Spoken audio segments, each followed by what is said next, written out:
বাংলাদেশে ভারতের সব টেলিভিশন চ্যানেলের সম্প্রচার বন্ধ চেয়ে হাইকোর্টে রিট দায়ের করেছেন একজন আইনজীবী। সোমবার হাইকোর্টের সংশ্লিষ্ট শাখায় রিটটি দায়ের করেন আইনজীবী ইখলাস উদ্দিন। রিটে ভারতীয় সব টেলিভিশন চ্যানেলের সম্প্রচার নিষিদ্ধের পাশাপাশি সম্প্রচার বন্ধে কেন নির্দেশনা দেয়া হবে না তা জানতে চেয়ে রুল চেয়েছেন আইনজীবী ইখলাস উদ্দিন। রিটের শুনানি আগামীকাল বুধবার।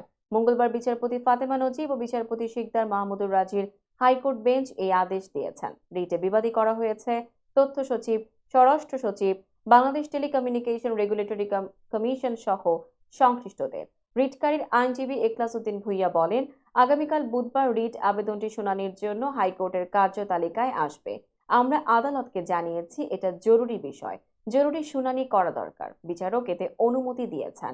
এর আগে রিটকারী আইনজীবী বলেন, ভারতীয় চ্যানেল স্টার জলসা, স্টার প্লাস, জি বাংলা, রিপাবলিক বাংলা সহ সব টিভি চ্যানেলের সম্প্রচার বন্ধ চাওয়া হয়েছে। ভারতীয় টিভি চ্যানেলে বিভিন্ন উস্কানিমূলক সংবাদ প্রচার করা হচ্ছে। ভারতীয় চ্যানেলে বাংলাদেশের সংস্কৃতি বিরোধী বিভিন্ন অনুষ্ঠান অবাধ সম্প্রচারের ফলে যুব সমাজ ধ্বংসের সম্মুখীন। চ্যানেলগুলো কোনো আইন মানছে না। এসব কারণে ভারতীয় সব চ্যানেলের সম্প্রচার বন্ধ চাওয়া হয়েছে।